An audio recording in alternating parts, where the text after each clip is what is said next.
What is good, YouTube? It's your boy Vio Experience. Today we got cavers knowingly enter death trap named Disease I don't know what that, but it's horrible caving stories. Let's jump right into the reaction. Make sure you subscribe to my channel because I'm going to be dropping more, and comment what else you want me to react We will to. be looking Let's at jump right into the two video. horrifying caving stories that went horribly wrong. The first incident. And guys, I like reacting to these type of content just because, bruh, some people are dumb. I realize people are really dumb and they'll do anything for clout. They'll do anything to satisfy the little person that's in their mind that's telling them go get more dopamine. But I honestly like hearing some of these stories. Was entirely avoidable. The cavers had already survived a near-death experience, one that should have sent them back. And but you still instead, go back. They push deeper, straight into a nightmare that defies human comprehension. And What just that when you goes through think your it can't mind get to worse, make you the do next this? story delivers something even darker. A life or death situation, ending in the ultimate betrayal by the companion he trusted. As always, viewer discretion is advised. On January 25th, 1986, 4 cave explorers gathered for a caving expedition that they were planning for a very long time. Parker's Pit Cave draws experienced spelunkers from across the Midwest, with its technical challenges and deep vertical drops. The cave Deep system vertical requires drops. advanced rappel. You tripping, bro. I'm not gonna lie. I'm not even trying to make this about a race thing, but bro, there's no way there's even more than 10% of the black community doing this ish, bro. A vertical drop? You're telling me you're going to go to a cave that has a vertical drop? You're tripping. Skills and specialized equipment to navigate safely. Unlike horizontal caves where one can walk or crawl through passages, vertical caves like Parker's Pit demand absolute precision in rope work and equipment rigging. On that January morning, the 4 arrived at the cave entrance, equipped with what they believed was the proper gear for the challenging descent ahead. The group included experienced cave explorers who had tackled similar vertical systems before. But experience means nothing when basic safety procedures are abandoned. The team prepared to descend into the depths of Parker's Pit. Their first major obstacle was the upper bound, a vertical drop of 22 feet, 6.7 meters, that required careful rappelling technique to navigate safely. Bro, a regular human is like 5 foot something. I'm 6'3", so let's say a regular human is 6 foot, a regular guy. 6 times 3, that's 18. 6 times 4, that's 24. So this drop is almost 4 times the size of a taller than normal human. That is crazy. And you're telling me you're going to go through that drop without no extra precaution, let alone the standard? You're not even going in there with the standard amount of precaution? You're tripping. The upper bound represented a deadly hazard waiting to claim its next victim.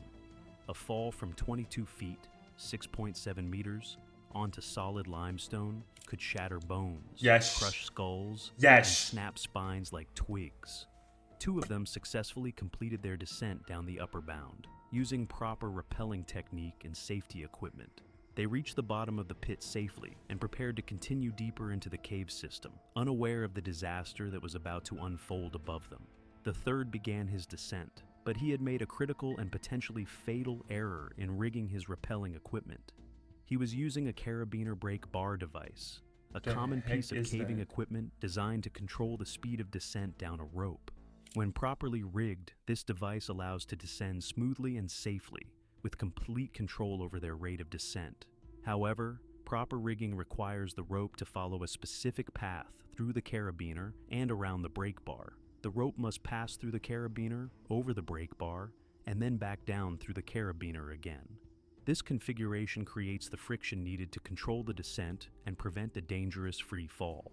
Unfortunately, the 3rd in line catastrophically failed to complete this rigging sequence. His rope went through the carabiner and over the brake bar, but he had neglected the crucial final step of threading it back down through the carabiner. This incomplete rigging meant that his brake bar device was essentially useless, providing no friction or control over his descent. The deadly trap was set. Death waited 22 feet, 6.7 meters below on the limestone floor. As he stepped off the edge to begin his rappel, the improperly rigged equipment immediately failed to provide any braking action.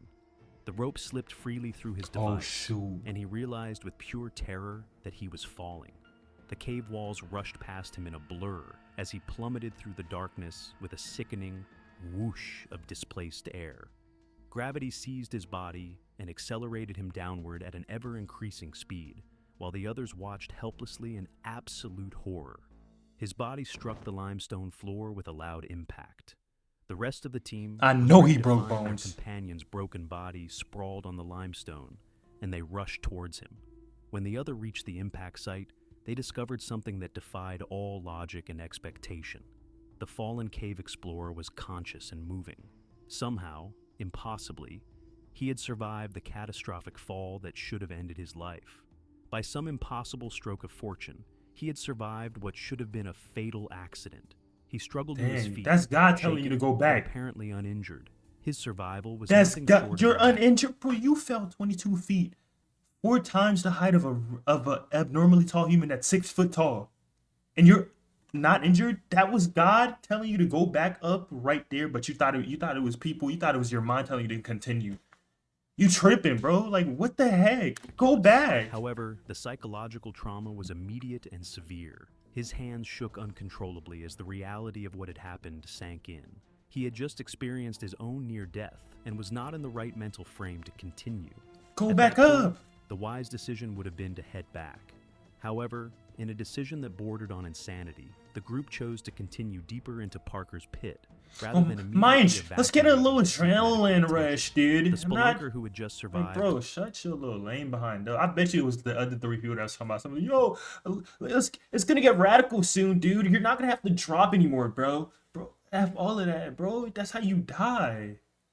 I mean, we're watching this video now. Clearly, y'all died. What the what heck? should have been a fatal fall, insisted he was fine and wanted to continue with the planned exploration. This decision demonstrated the dangerous mindset that kills cavers. The belief that surviving one close call means you are invincible. Yes, They descended bro, deeper into it the means cave that system, God gave you where a the second chance and you passages need to go back became up. more technical and the dangers multiplied. The cave system's most notorious feature awaited them deeper underground, a passage known as the Z-Bend. This Oh, F no. That sounds scary. The Z bend? That joint looking like a little Z, literally. That joint hit the, like, no. I'm not gonna lie to you, my claustrophobia. Guys, let me know in the comments. Would your claustrophobia not kill you by now? Imagine having to climb through something that if you even try to scratch your back, your head is hitting the freaking wall. And then you're on your knees. Oh my gosh, I couldn't do this. formation is no less than a nightmare, a series of tight constrictions that forced explorers to contort their bodies through spaces barely large enough for human You try to passage. breathe, you're The Z-Bend inhaling had straight earned its fearsome limestone. reputation by trapping people in positions where they could neither advance nor retreat. The first one entered feet first and on his belly. He wriggled his way through the passage and moved towards the first sharp bend. Your human body's not supposed to be is not supposed to do that. Oh my gosh, that joint got me stuttering. That's how scared I am of that joint, bro. Your human body is not supposed to be able to do that, John. That boy folded up like he a freaking clam, like he a pancake or something, bro. As he did so, he warned others about how tight it was. The second one in the group followed behind. He also went feet first, however. He went in lying on his back. When he entered the Z-Bend, he immediately encountered the passage's deadly nature. The limestone walls seemed to grip his body, holding him in place as he tried to work his way through the constricted space. With each movement, Look at his body the on that seemed rock. to tighten its grip, compressing his chest and making breathing increasingly difficult. And then Within you start moments, freaking out. Just at the first sharp turn, he realized he was trapped. The limestone had him in its deadly embrace, and panic began to set in as he discovered he could neither move forward nor backward through the constricted You're gonna start passage. His freaking out. situation quickly became life-threatening. The Z-Bend compressed his chest, making each breath a struggle against the crushing pressure of solid rock. Panic made the situation worse. As his muscles tensed with fear, his body expanded slightly, making the already impossibly tight passage even more constricting. The stone walls that had seemed merely tight now felt like they were actively trying to crush the life from his body. The others could hear him cry for help. Guys, let's just take 30 seconds to imagine. Imagine you're inside that. You're in this dude's position. You're breathing. Your chest is hitting the freaking wall.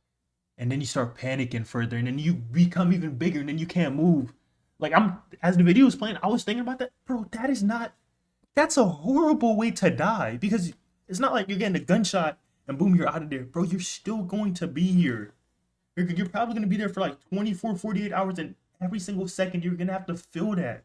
You're going to have to feel 40 seconds, like 20 hours of you just breathing and failing to breathe, breathing, failing to breathe. And each single breath, it's like you're lifting a freaking 15-pound weight with your chest. That is not it, bro. Y'all need to stop. Time was running out. If Y'all they could cavers, not y'all need to be extract him careful and need to quickly, stop. the Z-Bend would claim another victim. The rescue attempt began immediately, but the confined space of the Z-Bend made every movement dangerous for both the victim and his would-be rescuers. One of them positioned himself behind the trapped man, while the other worked from ahead, both risking You're their own panicking so entrapment in much. the deadly passage. You The stop limestone panicking and then you seemed start to fight panicking their again. every effort. Each attempt to shift the trapped man's position met resistance from the unyielding rock walls.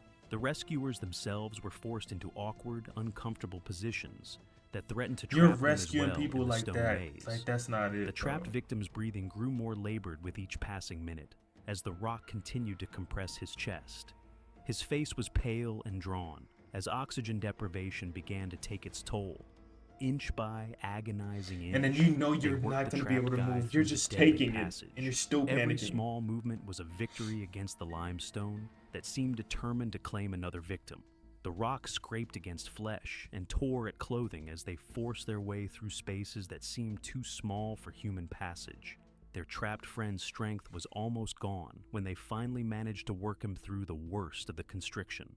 His body slipped through the narrowest point of the Z-bend, just as his endurance reached its limit. A few more minutes, and the passage would have claimed his life through exhaustion and oxygen deprivation.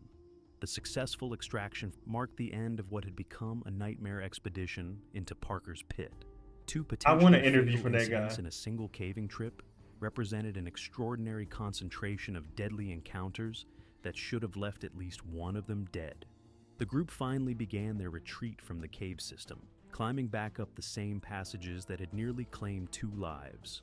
The psychological toll of the day's events was evident in all 4 of them as they made their way back to the surface. The easy camaraderie of the morning had been replaced by the haunted expressions of people who had looked death in the face and somehow lived to tell about it. In this next story, what started I'm not gonna lie, guys. I'm gonna pause the video there. I can't, bro. Let me know if y'all want me to finish this video, because I heard the second one is about betrayal. But, bro, I'm not gonna lie. You just see, I can't. Like, why do y'all do this to yourselves? Like, why? I know it's like an adrenaline rush. Like, oh my gosh, let's see. I don't even know how, would that even really be an adrenaline rush? Like, let me see how tight, let me see if I can fit to the world's tightest cave. Like, wow. What does that do for you? What does that do for you? Like, bro, go do this in a video game. Go do it anywhere else. Like, y'all boys is tripping. But guys, let me know what y'all think, bro. Like, would y'all be able to survive this? And please tell me, why do y'all people do this? Comment that joint down below. I'm being dead serious. Why do y'all do this? But let me know what other videos y'all want me to finish. If y'all want me to finish the part 2, send me videos, comment the share the link of the videos that you want me to watch in the comment section, and then subscribe, and I'll see you guys in the next video.